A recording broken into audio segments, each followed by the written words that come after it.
Hey YouTube, James here with another JonesingforFilm vlog. This is vlog number 3. I apologize for the length in between this video and the last one. My wife and I, we moved, got our own apartment. We were staying with some friends. Took us a while to get Wi-Fi out here. There was some mix-ups with the service provider. And now that I've got it, I've just been kind of busy. I haven't really had the time to put a video out. So that being said, I've got a lot to talk about. I've got like 6 movies to kind of do little nutshell reviews of, and I've got 1 trailer to talk about, so I'm going to talk about that first. That trailer is for Big Hero 6. This is the new Disney movie based off of a Marvel comic book, I believe. It looks incredibly funny, a lot of fun. The action looks pretty good. Love the designs of the characters. The animation looks really nice. Just looks like it's going to be a lot of fun at the movies, so I look forward to seeing that and talking about it when it comes out. I believe it comes out in November, so there's that. That being said, we can finally move into these movies that I've got to talk about. The first one is Pacific Rim. I saw this last year in theaters in IMAX, and it blew me away.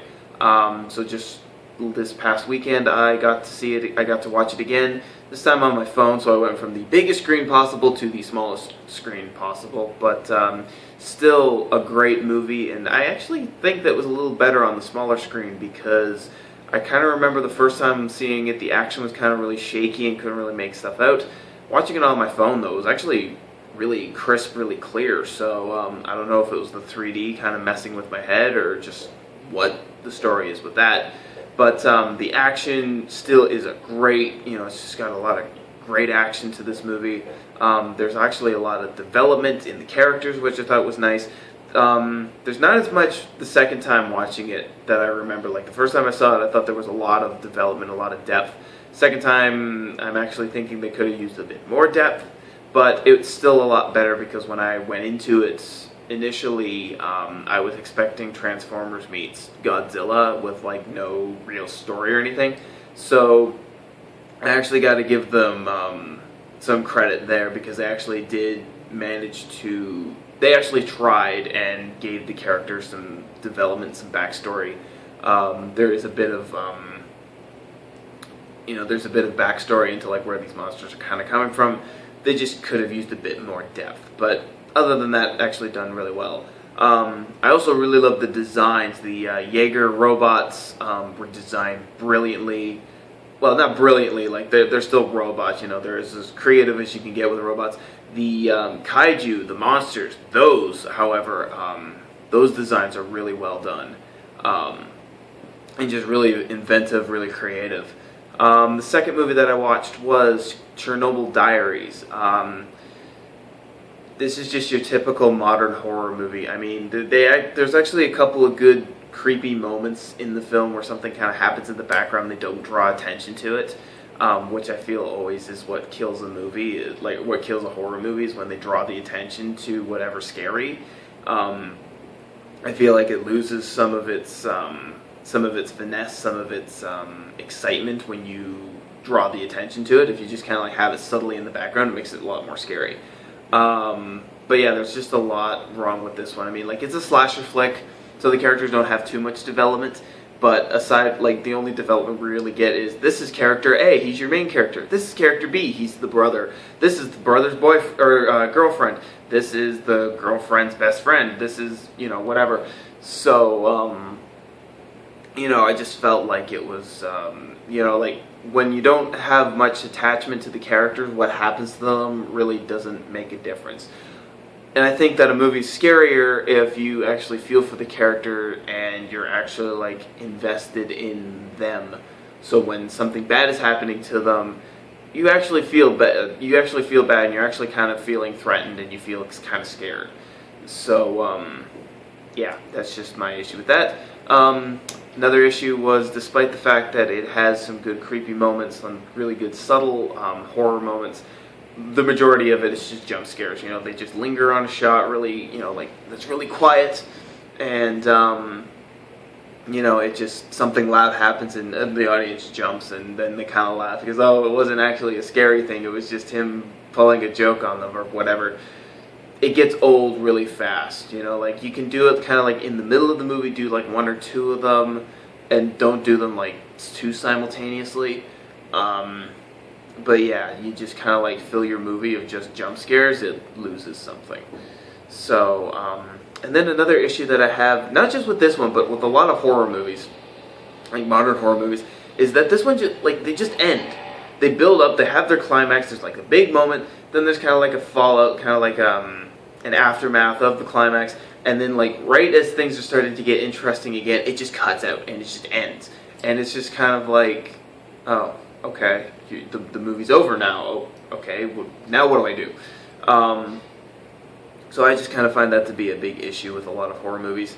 So yeah, it's not a great movie. I mean, if you like the silly horror movies and you're not looking to get scared, it's actually not that bad. Like, I've seen a lot worse horror movies. But yeah, if you're looking for something that's actually going to truly scare you, you're gonna want to look somewhere else. So definitely not Chernobyl Diaries. The next movie that I watched was called Fun Size. This is a comedy that was produced by Nickelodeon. It's not really that funny. It doesn't really seem to know what its target audience is. There's a lot of, like, it's a PG-13 movie. There's a lot of, like, very mature humor. There's a lot of, like, crass language. There's some sexual innuendos.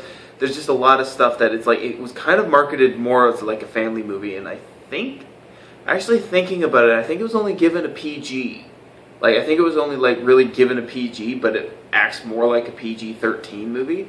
And I was reading on IMDb, a lot of people had issues with it because they marketed it as like a family movie, you know, like, oh, well, you get together with your 8-year-old, you know, mom and dad and the 8-year-old, they all go out and have this fun time at the movies, and it's just filled with so much adult humor that people were really offended by it. And I can see why. Like, there's a lot of that kind of humor in it. And, you know, while it doesn't 100% bug me, it does, you know, like in any movie, it bugs me when you're marketing it as a family movie and then you're throwing it in there, and it's like, so, you know, like, so what's your target audience? Are you trying to appeal to more adult people, or are you trying to appeal to the kids that have come to the movie? And Nickelodeon's argument, apparently, like according to IMDb, was they were trying to connect with the '90s kids in the audience, you know, because they're older, so they'll appreciate the mature humor.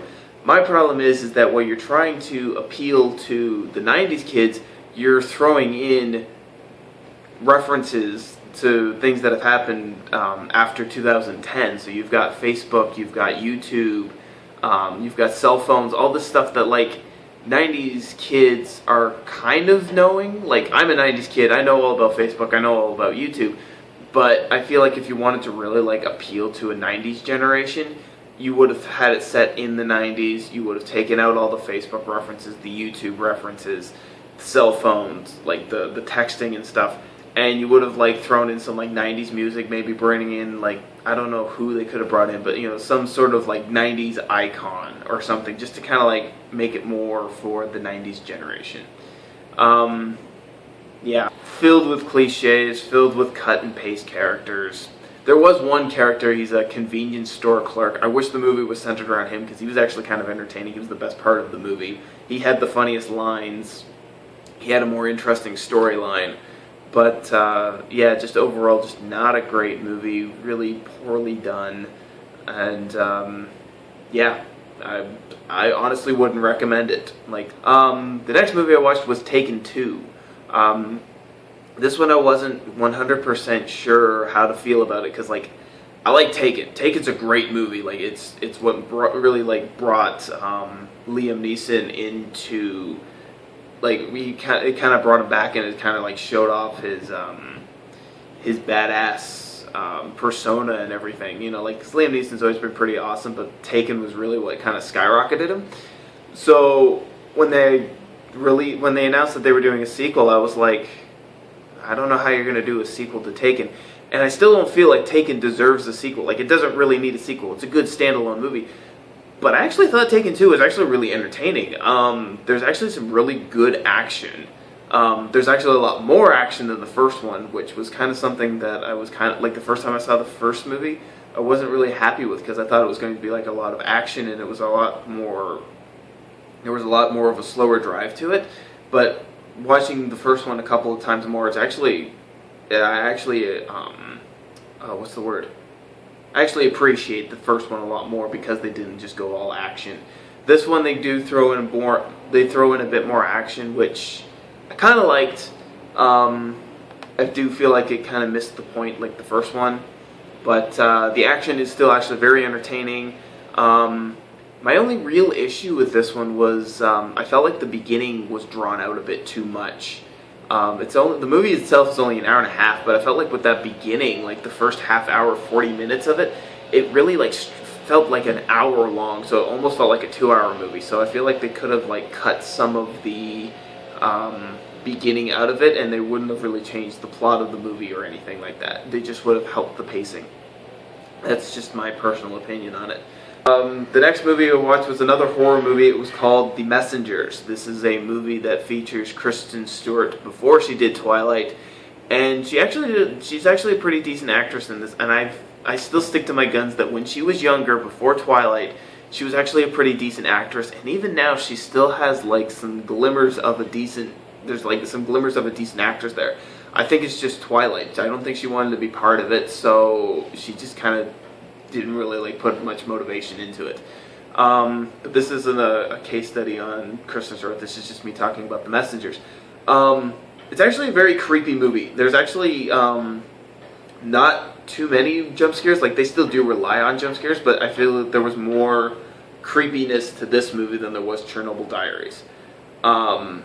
There's actually, and the premise actually keeps you going. Like, it keeps you hooked, and you really want to know what's going on.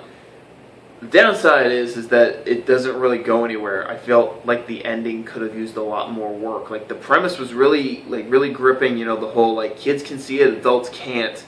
But I felt like the overall, like, the end punch to it wasn't really as good as the rest of the movie led up to be. It just kind of turned into more like Amityville Horror, which is a good movie. Amityville Horror is a really good movie, and you know, everything that happens in that really works there. I just feel like they took the ending of Amityville and tried to tack it on here instead of coming up with something a little more fresh, a little more original. So that was kind of my biggest issue with The Messengers. Otherwise, I actually thought it was actually a really decent movie, and I think any fan of horror movies, despite the jump scares, would actually probably really enjoy it. I'm a big fan of horror movies, and I thought it was actually done really well.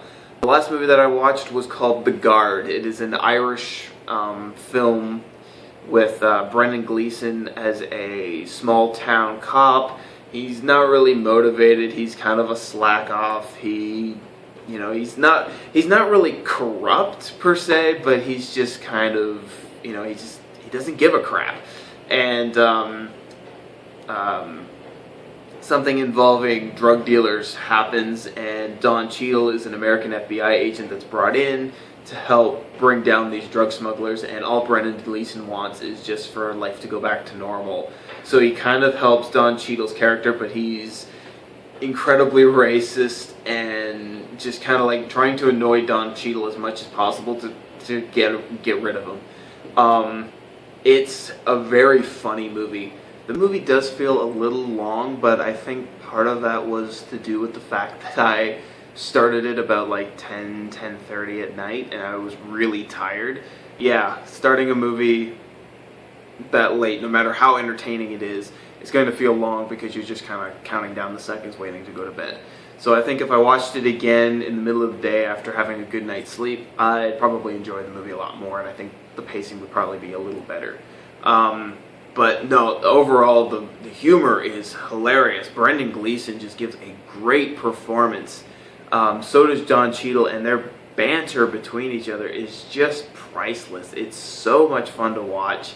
It's just a quirky little police comedy with Brendan Gleeson. It's a lot of fun, and I would definitely recommend checking it out.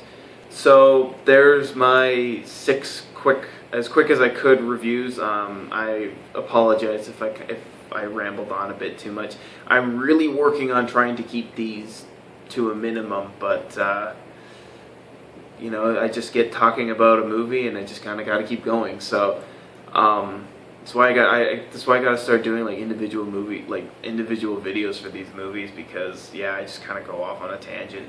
But anyways, thank you for watching, and I look forward to doing my next vlog, and I hope you will return and watch it. So if you enjoyed what you've seen here, don't forget to subscribe, follow me on Twitter, Facebook, and have yourselves a good day. Thanks for watching.